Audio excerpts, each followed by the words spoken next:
The first and only vice presidential debate of the 2020 campaign is now in the record books.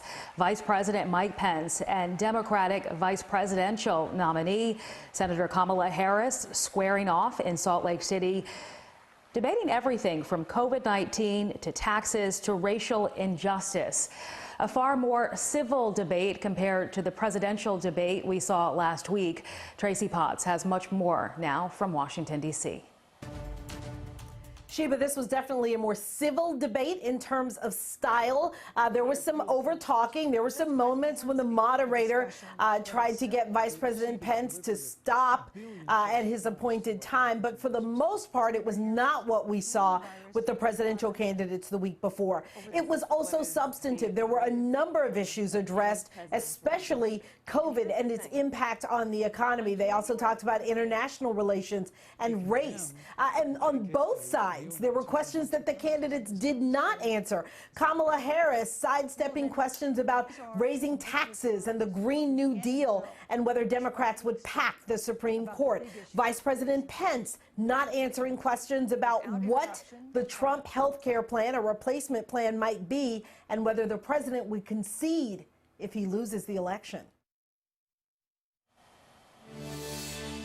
Our team coverage continues this morning with Liza Lucas at the 11 Alive Bridge. And Liza, this is still a trending topic this morning. That's right. Those watching at home, well, they've been sharing their takeaways across social media, and we're going to get to some of those social media moments right now. It was a more civil debate, all things considered, but still there were some tense moments, this being one of them. Senator Kamala Harris basically expressing that she had no patience when being interrupted by VP Mike Pence, and that resonated with many women on social media. Kamala Harris is every woman who has ever been talked over in her workplace. That tweet coming down from Jenny. And in reality, Vice President Pence and Senator Harris traded attacks throughout the night, close to 200 attacks on each other. But the VP did interrupt Senator Harris almost double the amount of time. So a lot of people buzzing about that. Now, Ryan actually sent a text a little while ago. He said the debate was more civil, but he is disappointed that the candidates continued to dodge answering questions. And that was a tweet that was also shared by Nicole. She tweeted to me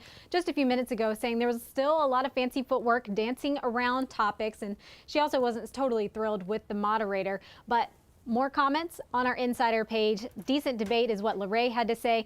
Zah saying that it helped to seal the deal for her. And Bree bringing up the fly, a little distracting indeed. That being another big focus for social media. We're going to continue to recap and talk to you behind the scenes. Let me know what you think. You can text us this morning, tweet us, or head over to our insider page. I'm talking to you all. All right, Liza, thank you. And 11 Alive is committed to giving you information to ensure your vote counts.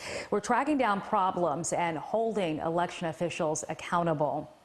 All right, so send us an email to whereatlspeaks@11alive.com if you do spot a problem, or you can text us at 404-885-7600. We've also posted a voter guide on our website listing polling locations and important dates. So head to 11alive.com/vote.